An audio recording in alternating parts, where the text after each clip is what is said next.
Kabuang standby fund ng gobyerno para ho sa mga apektado ng kalamidad, mahigit 80 million pesos na lamang ayon po sa Department of Social Welfare and Development. Yung mga bago o mga bagyo na posible pong mabuo sa susunod na buwan, inaasahan pong sa bahagi po ng Timog na Manao, sa may southern part ng Pilipinas, ang magiging direksyon o yung pong tatahaking direksyon naman ito, batay pa rin po sa pag-aaral ng ilang mga eksperto. Makidetalye po tayo sa balitang ito sa pag-uulat ni Bombo Kelly Cordero.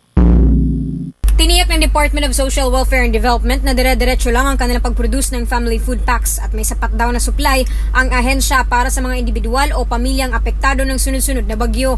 Ayon kay DSWD Director Michael Christopher Matay, may kabuuang standby funds ngayon ng gobyerno na nasa 80,262,862 at mayroon din kasalukuyang 1,394,657 na family food packs na nakahanda ang ahensya. Maliban pa rito, may 860,611,695 na halaga ng non-food relief items ang ahensya, gaya na lamang ng hygiene, family at kitchen kits. Ang response natin sa mga regions na affected ay continuous at tuloy-tuloy, and we are aggressively producing our family food packs. Wala pong posito, talagang dire-diretso lang ang production ng mga family food packs.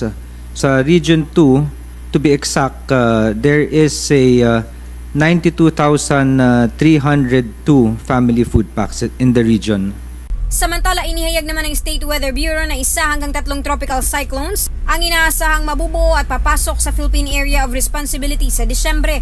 Ayon kay Director Marcelino Villafuerte, inaasahang parting south naman ang tatahaking direksyon ng mga susunod na bagyo. After nitong si Pipito, pagka nakalipas na itong si Pipito, inaasahan natin by weekend siya nandito sa atin. By first few days next week, yun namang hanging amihan ay maaari na siyang mag-onset. At kapag ka ito ay nag-onset na, kumbaga may northeasterly wind flow na tayo and well-established na siya, more of ang mga tropical cyclones once na nabuo ay more to the south yung kanyang tatahaking path.